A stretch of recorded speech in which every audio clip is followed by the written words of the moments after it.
భారతీయ చలనచిత్ర పరిశ్రమలో ప్రస్తుతం బాస్ కల్చర్ పై పెద్ద ఎత్తున చర్చ సాగుతోంది. ముఖ్యంగా దక్షిణాది చిత్ర పరిశ్రమ అయిన టాలీవుడ్ లో కార్పొరేట్ పద్ధతుల కంటే సృజనాత్మకతకు, మానవ సంబంధాలకు ఎక్కువ ప్రాధాన్యత ఉంటుంది.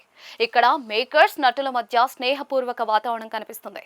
కానీ బాలీవుడ్ లోని అగ్ర నిర్మాణ సంస్థల్లో మాత్రం మొదటి నుంచి బాసిజం, కార్పొరేటీకరణ రాజ్యం ఏలుతున్నాయనే విమర్శలు బలంగా ఉన్నాయి. బాలీవుడ్ తీవ్ర సంక్షోభాన్ని ఎదుర్కోవడానికి ప్రధాన కారణం అక్కడి వాతావరణమేనని విశ్లేషకులు భావిస్తూ ఉన్నారు. బాసిజంతో పాటు నెపోటిజం అంటే వంశపారపర్యం, రేసిజం కూడా హిందీ చిత్ర పరిశ్రమలో ఎక్కువగా కనిపిస్తాయనే డిబేట్ కూడా నడుస్తుంది. అక్కడ కథలకు, అసలైన క్రియేటివిటీకి పెద్దపీట వేయకుండా సినిమాలను కేవలం కార్పొరేట్ వ్యాపార కోణంలోనే చూడటం వల్లే బాలీవుడ్ గ్రాఫ్ రోజు రోజుకు పడిపోతోందనే తీవ్ర విమర్శలు వ్యక్తమవుతూ ఉన్నాయి. సరిగ్గా ఇలాంటి విమర్శలు, సవాళ్లు ఎదురవుతున్న సమయంలోనే బాలీవుడ్ దిగ్గజ నిర్మాణ సంస్థ యష్ రాజ్ ఫిల్మ్స్ ఒక కీలక నిర్ణయం తీసుకుంది. తమ సంస్థలో ఉషా రేచల్ థామస్ ను హెడ్ ఆఫ్ కమ్యూనికేషన్ స్ట్రాటజీగా నియమిస్తున్నట్లుగా అధికారికంగా ప్రకటించింది.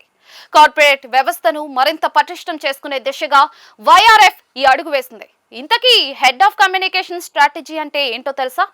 సరళంగా చెప్పాలంటే మన టాలీవుడ్ లో ఉండే పిఆర్ఓ అంటే పబ్లిక్ రిలేషన్స్ ఆఫీసర్ వ్యవస్థే ఇది. సౌత్ లో ప్రతి సినిమాకు హీరోకు పిఆర్ఓలు ఉంటూ ప్రచారం, మీడియా వ్యవహారాలు చూసుకుంటారు.